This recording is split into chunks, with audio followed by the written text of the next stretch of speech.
गुरुजी, सादर प्रणाम। पिछली क्लास में हमने सूर्य, चंद्रमा, मंगल, बुध और गुरु के ग्रहों से बनने वाले पितृदोष को समझा था।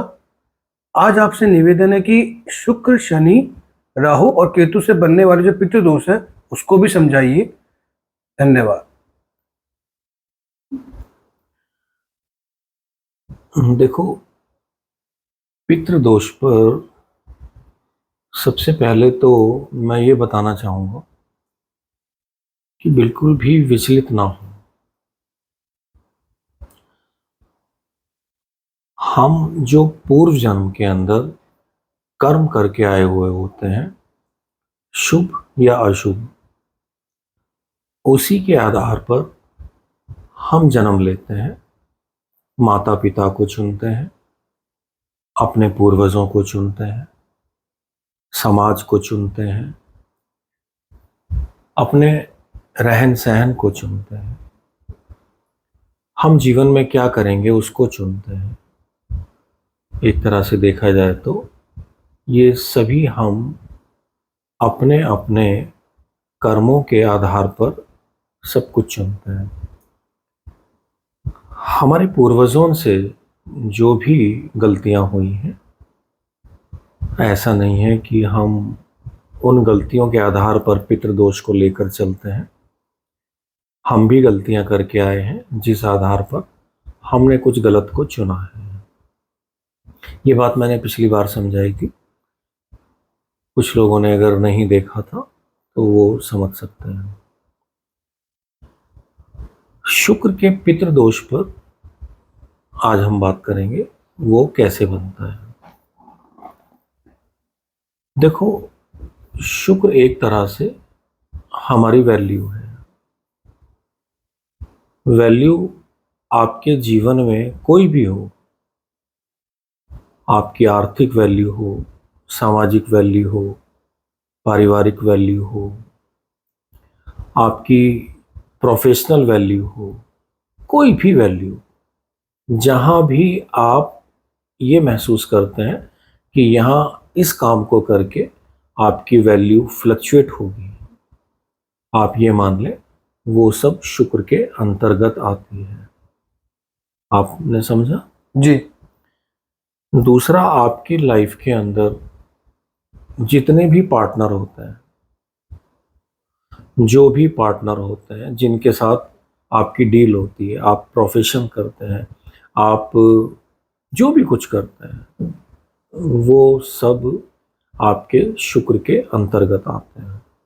ठीक इसी तरह से आपका जो जीवन साथी है विवाह के बाद, वो भी शुक्र के अंतर्गत आता है। लड़की के लिए उसका पति और एक पुरुष के लिए उसकी पत्नी, ये दोनों शुक्र में ही आते हैं। और आपके जीवन के अंदर जितने भी पार्टनर हैं, जो भी पार्टनर हैं, वो सब शुक्र के अंतर्गत आते हैं। अब इसको बहुत सरल भाषा में समझे। आपकी वैल्यू जिस काम को करके अगर खराब होती है तो शुक्र का दोष लगेगा। मान लीजिए आप किसी का पैसा लेके लौटाते नहीं हैं, किसी का पैसा छीन लेते हैं, क्योंकि मैंने बताया कि आर्थिक वैल्यू को भी शुक्र से देखा जाता है। आपका धन जिस तरह से भी शुभ या अशुभ मार्ग से आप कमाते हैं, वो आपके शुक्र में शुभताएं देगा या आपके दोष पैदा करेगा। आपके पूर्वजों ने धन इकट्ठा करने के लिए जो भी अशुभ मार्ग अपनाए हैं, वो उनके बच्चों की कुंडली में, उनकी आने वाली पीढ़ी के बच्चों की कुंडली में वो शुक्र का दोष बन जाता है। वर्तमान के अंदर जो बच्चे बड़े होकर अपने पूर्वजों की धन संपत्ति को एक तरह से देखा जाए तो खराब कर देते हैं, वहां भी शुक्र का दोष बन जाता है। समाज के अंदर, परिवार के अंदर आप जो भी ऐसे काम करते हैं जिनसे आपके परिवार के लोगों की, समाज के लोगों की, आपके रिश्तेदार, मतलब जहाँ कहीं पर भी आपकी वैल्यू किसी भी काम को करके खराब होती है, आपने अपने शुक्र को दोष दे दिया, क्योंकि वैल्यू आपका शुक्र है। ठीक इसी तरह से जब आप अपने पार्टनरों के साथ एक तरह से देखा जाए तो उनके अधिकारों का हनन करते हैं, पार्टनर बदलते रहते हैं, पार्टनरों के साथ अच्छा नहीं करते हैं, तो भी आपके शुक्र में दोष आ जाता है। कुछ लोग शादी होने के बाद अपनी पत्नी के साथ बहुत अत्याचार करते हैं, अपने जीवन साथी के साथ बहुत अत्याचार करते हैं। एक तरह से देखा जाए तो इंसान अपनी पत्नियों को गुलाम बनाकर चलता है, जैसे वो इंसान नहीं है, उनके अंदर कोई आत्मा नहीं है, उनको इस तरह से कैदी बनाकर चलता है। ये सब शुक्र के दोषों में आता है। स्त्रियों के ऊपर किए गए जो भी अत्याचार हैं वो भी शुक्र के दोषों में आ जाते हैं। हमारे जीवन के अंदर जब भी कोई उसका अपमान करता है जो माँ तुल्य है, मैं थोड़ा सा बताना चाहूँगा कि जो शुक्र है उसको समझने के लिए आपको बुध को भी समझना होगा, क्योंकि बुध एक कन्या है, और जब ये कन्या स्त्री बनती है तो वो शुक्र कहलाती है। जिन्होंने अपने जीवन में कन्याओं का अनादर किया है, जिन्होंने अपने जीवन में बहन बेटी बुआओं का अनादर किया है, उनके जीवन के अंदर शुक्र परिणाम के रूप में अच्छे फल नहीं ला सकता, क्योंकि शुक्र वो फल है जो फूल से बनना है, और फूल क्या है? बुध। बात जब हम करेंगे इससे आगे तो चंद्रमा माँ है। जब स्त्री माँ बनती है तो वो चंद्रमा है। माँ तुल्य आप जिस जिसका भी अनादर करेंगे तो आपका शुक्र भी खराब होगा।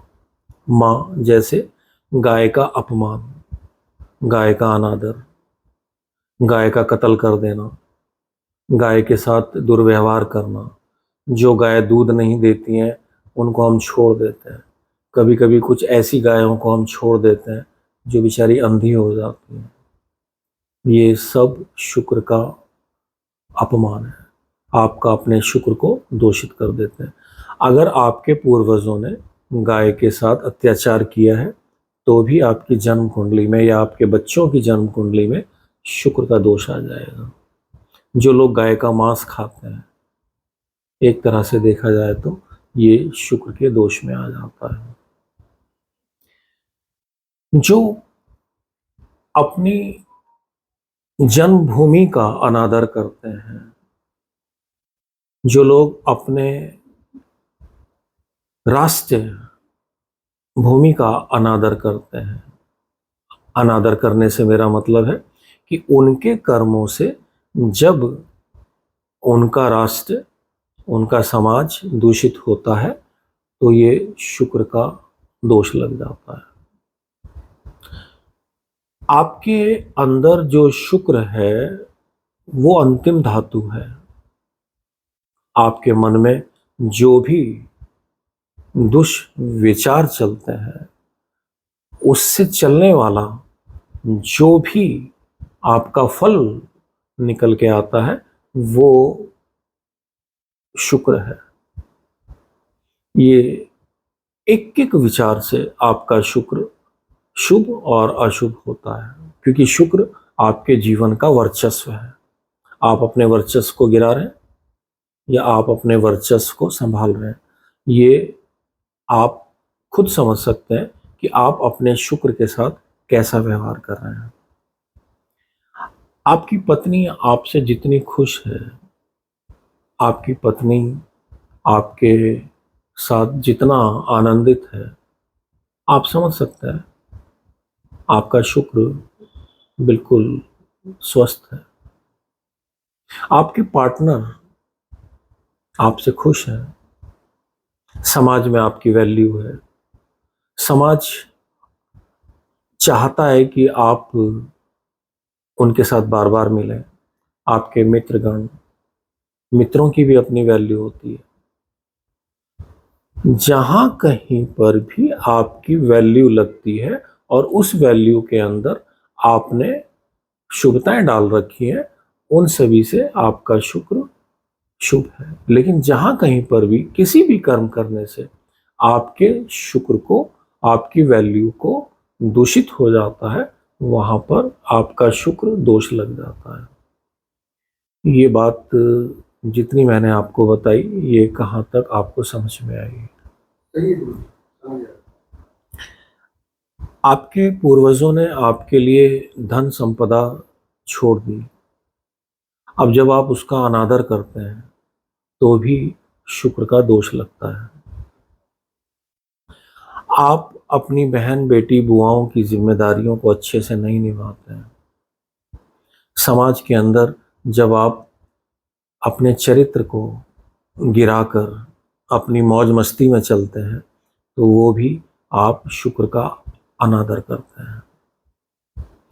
आपके जीवन में एक तरह से देखा जाए तो शुक्र वह फल है जिससे आपके आने वाली पीढ़ी की रचना रची जाएगी।